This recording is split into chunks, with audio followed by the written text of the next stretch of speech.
में अपना परिचय दे दें। मेरा नाम अरुण कुमार सिंह है। मैं 2001 में यहाँ महेशवाड़ा पंचायत के अंतर्गत मुखिया पद से निर्वाचित हुआ था। पुनः मैं 6 में भी निर्वाचित हुआ। लगातार मैं 3 बार मुखिया पद पर रहा और महेशवाड़ा पंचायत से ही मेरा राजनीति शुरू हुआ। जी सर, संक्षिप्त में राजनीति परिचय जो है ये जानने का हम प्रयास करेंगे। जो अगर पब्लिक आपको अगर सेलेक्ट करती है तो आप मुख्य रूप से किस किन कार्यों पे जो है करेंगे? देखिए, राष्ट्रीय जनता दल जो हमारा पार्टी है उसका जो मुख्य नेतृत्व करता है माननीय तेजस्वी यादव जी, उनका मुख्य काम है कमाई, सिंचाई, दवाई, पढ़ाई, यही उनका मुख्य उद्देश्य है और उसी उद्देश्य से को लेकर के हम लोग चुनाव में उतरे हुए हैं। अभी बेरोजगारी है, पलायन हो रहा है, बेरोजगारी इतना बिहार में बढ़ गया है कि लोग त्रस्त है। तो ये हमारी सरकार जो आएगी ना तो कल कारखाने लगेंगे, बेरोजगारों को रोजगार दिया जाएगा, सभी मुद्दा पर विचार किया जाएगा। आप देखे हुए हैं कि मात्र 17 महीना के कार्यकाल में माननीय तेजस्वी यादव जी 5 लाख युवाओं को नौकरी दिया। युवाओं के लिए भी विशेष प्रकार से हर वक्त बात करते रहते हैं जो बेरोजगारी कैसे मिटेगी, यही सब मुद्दा है चुनाव में। शायद अभी जो सुशासन की जो सरकार चल रही है उसमें मुख्य रूप से पब्लिक की जो मेन समस्या रही है और पब्लिक का डायरेक्ट आरोप है जो उनके शासनकाल में अफसरशाही जो है हर विभाग में जो है ना देखने को मिल रहा है। तो भ्रष्टाचार पे आप किस तरह से अंकुश लगाएंगे? भ्रष्टाचार तो इतना बढ़ा हुआ है, एक कहावत है कि वोट हमारा और राज तुम्हारा। तो भ्रष्टाचार अभी इतना बढ़ गया है, आप किसी भी कार्यालय में जाइए, थाना में जाइए, ब्लॉक में जाइए, एक छोटा सा भी आप प्रमाण पत्र लेंगे तो बिना घूस का काम नहीं होता है।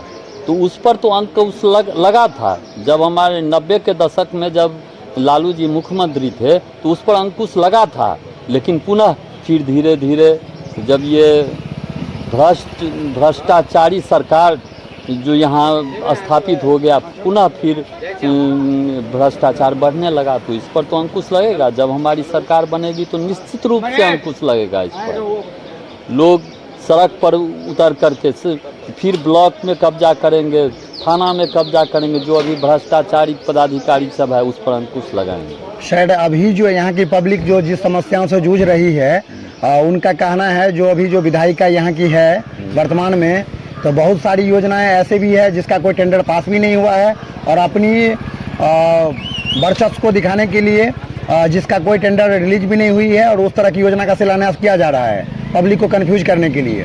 तो सर आपका क्या मानना है, जो जिस तरह की योजना का अगर टेंडर पास ही नहीं हुआ तो उनके शिलान्यास कर देने से वो योजना का लाभ पब्लिक को मिलेगा? देखिए, ये तो भ्रष्टाचार का चरम सीमा है। अब बताइए कि जिस योजना का मतलब कार्यान्वयन नहीं हुआ है और बोर्ड लगा दे रही है तो पब्लिक को दिग्भ्रमित कर रहे हैं ना। तो ये सब सामने आएगा, ऐसी बात नहीं है कि इस पर नहीं देखा जाएगा, ये सब सामने आएगा। ये जो इसका उजागर होगा और जिसमें वो संलिप्त होंगे जो पदाधिकारी या कोई भी, तो उसको बख्शे नहीं जाएंगे। सर लास्ट सवाल आपसे हम ये पूछेंगे, जो अगर पब्लिक आपको मौका देती है तो आप किस किस कार्यों पे मुख्य रूप से काम करेंगे? देखिए, हमारे विधानसभा में सड़क की जो समस्या है, आप देखिएगा कि पिपरा घाट से लेकर के खजोली तक, यहाँ एक चतरा है, चतरा से लेकर के राजनगर तक यही सड़क है।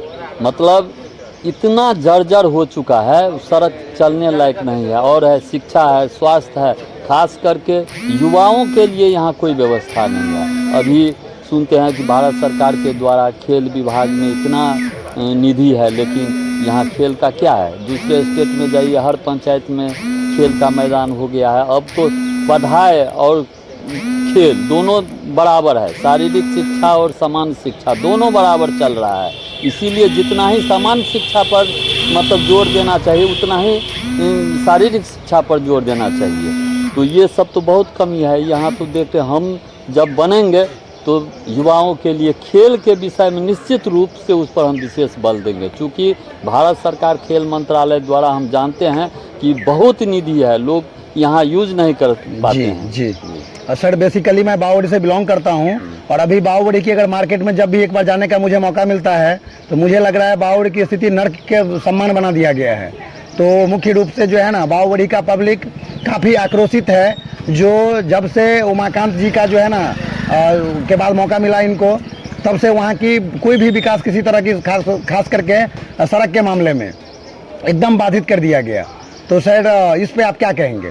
देखिए, हमको अगर मौका मिला तो निश्चित पूर्वक हम जो बाबूबढ़ी की जो समस्या है उस पर ध्यान रखेंगे, क्योंकि हम भी 15 साल मुखिया रह चुके हैं। पंचायत का विकास कैसे होता है, कौन काम कहाँ होता है, हमें कहने की बात नहीं है, हम जानते हैं कैसे ठीक होगा, क्या होगा।